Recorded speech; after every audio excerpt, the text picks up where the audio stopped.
Virus जो है, जो मीडिया में चल रहा है, इससे बहुत डरने की ज़रूरत नहीं है। बाकी इसमें सारा ही ट्रीटमेंट आपके घर में अवेलेबल है।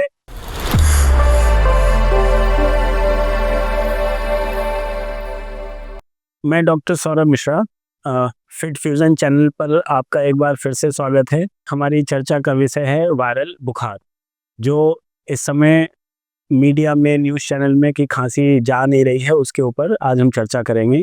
यहाँ पर आपको सबसे पहले मैं डिफरेंस बताऊंगा कि वायरल बुखार और जो बैक्टीरियल बुखार में डिफरेंस क्या होता है, सिम्टम के आधार पे कैसे आप पहचानें कि ये वायरल है या बैक्टीरियल है। वायरल बुखार को आप ऐसे समझो, ये सिमिलर वैसे ही हुआ जैसे आपके कंप्यूटर में कोई वायरस आता है और सारा सिस्टम बिगाड़ के रख देता है। सिमिलर अगर वायरस आपकी बॉडी में अगर आया तो बॉडी उसको रिएक्ट करती है। जैसे ही बॉडी में वायरस आता है तो सबसे पहले आपको थकावट का महसूस होगा और with in span of 36 hours में सारे सिम्टम, जिसमें तेज बुखार, खांसी, नाक बहना, नाक का बंद होना, आंखों में जलन होना, ये सारे सिम्टम एक साथ आएंगे। तो इससे आप अंदाजा लगा सकते हैं कि ये वायरल बुखार है। अब जो वायरस 2-3 दिन में ठीक हो जाता है कॉमन कोल्ड का, लेकिन अगर वो वायरस इन्फ्लुएंजा हुआ, कोविड हुआ, एचएमपीवी हुआ, ये जो डिफरेंट डिफरेंट नाम सुन रहे हैं, सिम्टम सारे ही होते हैं, एक ही जैसे होते हैं, बट ये सिम्टम ठीक नहीं होता। बॉडी इसको रिकवर करने में थोड़ा वक्त लगाती है। अभी जो इस समय हो रहा है वो ज़्यादातर एटिपिकल बैक्टीरिया का इन्फेक्शन हो रहा है, और वायरल में जब 3 दिन 4 दिन खांसी परसिस्ट करती है और जिनकी इम्यूनिटी वीक है उसमें सुपर इम्पोज सेकेंडरी इन्फेक्शन हो जाते हैं, जो बैक्टीरियल में कन्वर्ट हो जाता है। जो बैक्टीरिया का बुखार है वो सबसे पहले आपको थ्रोट पेन से रिप्रेजेंट करेगा, उसके बाद आपको फीवर आएगा, और जो खांसी होगी अगर वो बैक्टीरियल है और फेफड़े को इन्फेक्ट कर गई तो एक जो गाढ़ा कफ होता है उस फॉर्म में प्रेजेंट करती है, और जो वायरल वाला होता है उसमें खांसी आती है। एक एटिपिकल बैक्टीरिया है, उसमें सूखी खांसी आती है। इस तरह से आप डिफ्रेंशिएट कर सकते हैं। देखिए, आपको सिर्फ स्टीम लेना है, क्योंकि स्टीम से जो वायरस आपके नेजल म्यूकोसा के थ्रू एंटर किया है वो उसको फायदा करेगा। जो बेटाडीन गार्गल है, एंटीसेप्टिक होता है, वो चाहे बैक्टीरिया हो चाहे वायरल हो। माना कि एंटीवायरल किसी भी वायरस को ट्रीट करने के लिए कोई दवाई नहीं है, बट एंटीसेप्टिक तो है, तो बेटाडीन गार्गल आपको करना है। जो बेटाडीन नहीं है तो हाइपरटोनिक सलाइन मतलब गार्गल करना होता है, जिसमें आपको 200 ml पानी के हिसाब में आधा चम्मच टीस्पून वाला, टीस्पून आप समझ सकते हैं क्या होता है, जो छोटा चम्मच जिससे चाय निकालते हैं उसमें आधा चम्मच 200 ml के पानी के हिसाब से मिलाएंगे तो गार्गल होगा। आपको हाइड्रेशन मेंटेन करना होता है, रेस्ट करना होता है। 3-4 दिन में ये ठीक हो जाता है। अगर ठीक होने के बाद दोबारा सिम्टम आए या चौथे दिन के बाद भी कफ और बुखार प्रेजेंट कर रहा है तो आपको तुरंत डॉक्टर को दिखाना चाहिए। वायरल में क्या होता है कि आपका बुखार उतरा और आप ठीक महसूस करोगे, लेकिन बैक्टीरियल में आप हमेशा थकावट और थोड़ा सुस्त महसूस करोगे, और बैक्टीरिया के लिए तो आपको एंटीबायोटिक लेना पड़ेगा, और भी डॉक्टर कंसल्टेशन में जाके।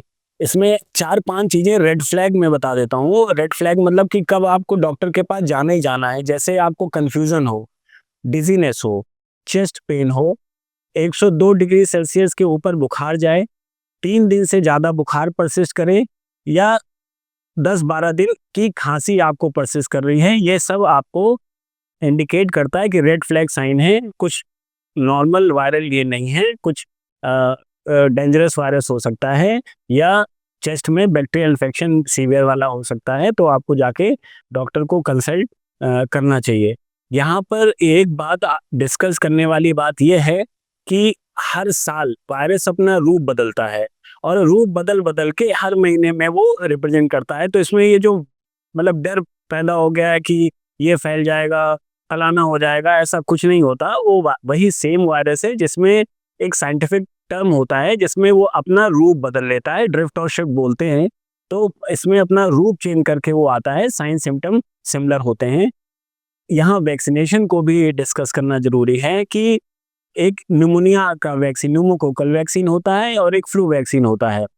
फ्लू वैक्सीन हर साल चेंज होती रहती है, तो जो एडवांस वाला वैक्सीन रिसेंट आया है उसको आपको लगाना चाहिए, स्पेशली जो ओल्ड एज हो या जिनमें कोमॉर्बिड कंडीशन हो उनको तो ज़रूर लगाना। कोमॉर्बिड मतलब जिनको डायबिटीज़ है, जिनको बीपी है, जिनको पहले से ही कोई चेस्ट का इन्फेक्शन चल रहा है, उनको तो ज़रूर लगाना चाहिए। न्यूमोकोकल वैक्सीन हर 5 साल में लगती है। और जो ये फ्लू वैक्सीन है, वो क्षेत्र के हिसाब से भी डिपेंड करती है। मतलब जैसे अमेरिका में जो फ्लू वैक्सीन है, वो यहाँ काम करने वाली नहीं है।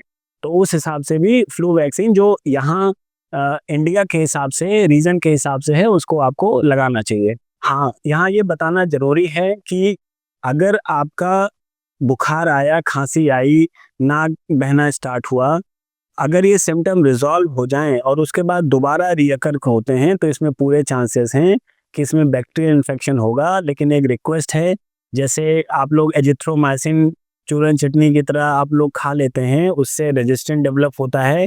और अगर within this span of 3 month आपने डॉक्सीसाइक्लिन या कोई एजिथ्रोमाइसिन आपके प्रिस्क्रिप्शन में है और आपने खाई है, तो उसको सेल्फ मेडिकेशन ना करें, क्योंकि वो आपको फ़ायदा नहीं करेगी। उसमें डिपेंड करता है, डॉक्टर को दिखाने से फ़ायदा ये है कि वो आपका एक बार आला लगा के चेस्ट सुन के ये डिफरेंशिएट कर लेता है कि ये गले के ऊपर का इन्फेक्शन है या चेस्ट का इन्फेक्शन है। उस हिसाब से आपको दवाई एडवाइस कर देता है और आप इमीडिएट पेशेंट रिस्पॉन्स में आ जाता है। छोटे बच्चे हैं, प्रेग्नेंट लेडीज़ हैं, कोमॉर्बिड कंडीशन के साथ जिनको डायबिटीज़ और बीपी या कोई चेस्ट का इन्फेक्शन पहले हो चुका है, अस्थमा, सीओपीडी या ओल्ड एज हैं, वो बिल्कुल वल्नरेबल में आते हैं। पॉपुलेशन होती है जिसमें कोई भी नॉर्मल वायरस भी किसी भी कॉम्प्लिकेशन में टर्न हो सकता है। बच्चों में यहाँ पर एक बात बता दूँ कि इसमें तेज़ बुखार होता है।